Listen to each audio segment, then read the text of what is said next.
So my Nonna used to make the best bolognese sauce. And coming from an Italian family, food is the way that you show people that you love them. We used to have these big family lunches every Sunday. Everyone would be there and everyone loved Nonna's sauce. We always used to tell Nonna, can you show us the recipe for your sauce? And I don't know if any of you know any Nonnas, but they never tell you their recipes. Because they think that if you can cook their food as good as they can, you'll stop coming to visit them. So Nonna used to always say to us, I can't tell you the recipe, but you can come over anytime you like and I'll cook it for you. Now, as I got older, my family dynamic changed quite a bit. My parents got divorced and my mum developed quite a severe mental illness. And growing up for me was really hard. My mum could barely take care of herself, let alone raise me, and I felt like I was taking care of her as well as raising myself. And I started to really resent my family. They stopped inviting her to the family lunches because my parents were divorced. But I felt like they were abandoning her, and I felt in a way they were abandoning me. And they didn't know the true extent of what was happening for me at home, but I started to really hate them, and I started arguing with them and being angry at them. Eventually, the weekly family lunches went to monthly family lunches, went to Easter and Christmas.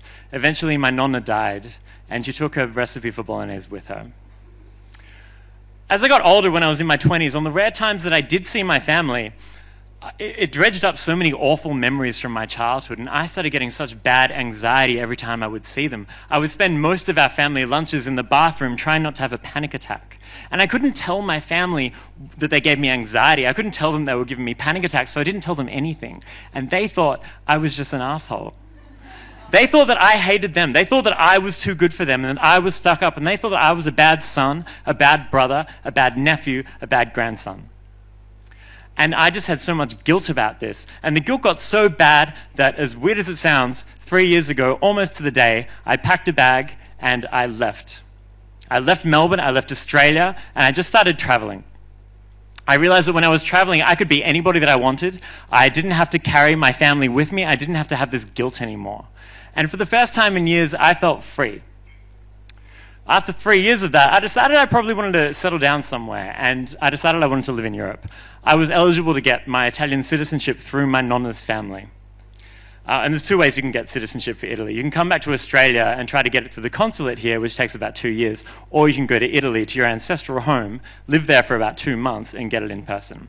So that's how I found myself on a 4-hour bus ride up a mountain from Naples, going to the tiny 100-person town on the top of the mountain where my Nonna was born. And I had emailed the one family member I knew of in Italy named Vittoria, and she was my Nonna's niece. And I'd never met this woman, I'd never seen a photo of this woman, but as soon as I got off the bus, I knew exactly who she was because she looked exactly like my Nonna. And she came running up to me and she gave me a big Nonna hug. And she took me to her house. And when I opened the door, there were 20 people waiting inside, and she had organized a surprise party for me.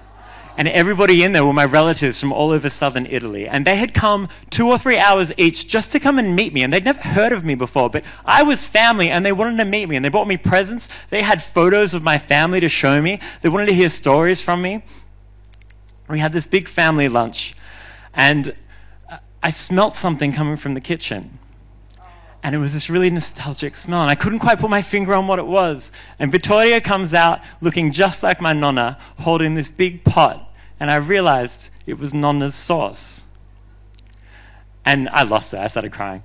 And everyone else started crying. And I think they thought I was just really emotional about pasta, which in a way I am. And so I lived in Grumento Novo for 6 weeks. And my family did so much for me there. And these were people who didn't know me at all. They knew nothing about me, and I didn't know them. I just some random Australian who emailed them, and they took me in, and it was the first time I felt family for decades. The day that I got my Italian citizenship, that should have been the beginning. That should have been the beginning of my life in Europe. That should have been the beginning of my emancipation. But when I held that passport in my hand, all I could feel was that it was the end. It was the end of me running from my childhood. It was the end of me running from my family. It was the end of me trying to live without people in my life who cared about me. And that was the day I booked a flight back to Australia.